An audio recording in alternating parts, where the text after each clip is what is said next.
శ్రీ చందలూరి మహాలక్ష్మై నమః. యాదేవీ సర్వభూతేషు శక్తిరూపేణ సంస్థిత నమస్తస్యై నమస్తస్యై నమస్తస్యై నమో నమః. పరమ పవిత్రమైనటువంటి మాఘమాసంలో సూర్యారాధన ప్రయుక్త సామూహిక కోటి కుంకుమార్చన కార్యక్రమం రాజమండ్రి ఫోర్త్ బ్రిడ్జి కొంతమూరు దగ్గర నిర్వహించడం జరుగుతుంది. కావున ఈ కార్యక్రమంలో భక్తులలో కూడా పాల్గొని అమ్మవారి యొక్క అనుగ్రహాన్ని పొందవలసిందిగా మనవి చేస్తూ ఉన్నాం. మాసో వై పరమోత్కృష్ట మాఘః. మాఘమాసంలో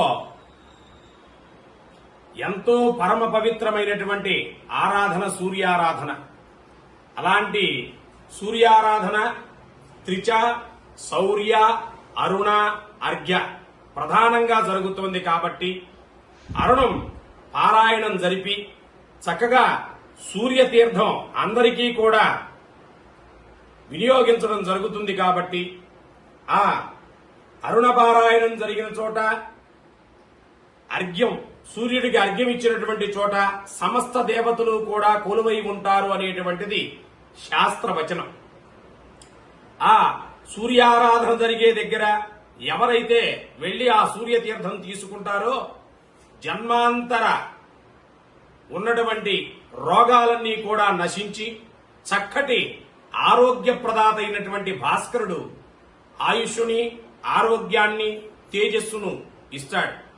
అదే క్రమంలో సామూహిక కోటి కుంకుమార్చన కార్యక్రమం సర్వస్వరూపే సర్వేశే సర్వశక్తి సమన్వితే భయేభ్యః స్త్రాహినో దేవి దుర్గే దేవి నమస్తే అంబికే.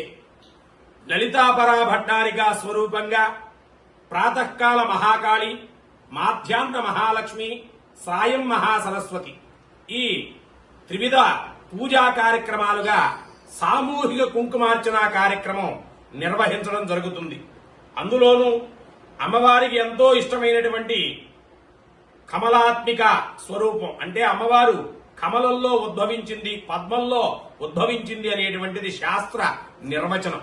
అలాంటి కమల బీజాక్షరం శ్రీ సూక్తానికి సంపుడి జరిపి అనులోమ విలోమ సహితంగా చక్కగా శ్రీ సూక్తంతో అమ్మవారికి అర్చన చేసేటట్టుగా లలితా సహస్రనామం, లలితా త్రిశతి, లలిత మూలమంత్ర ఆమ్నాయ క్రమంగా అమ్మవారి కుంకుమార్చన కార్యక్రమం నిర్వహించడం జరుగుతుంది.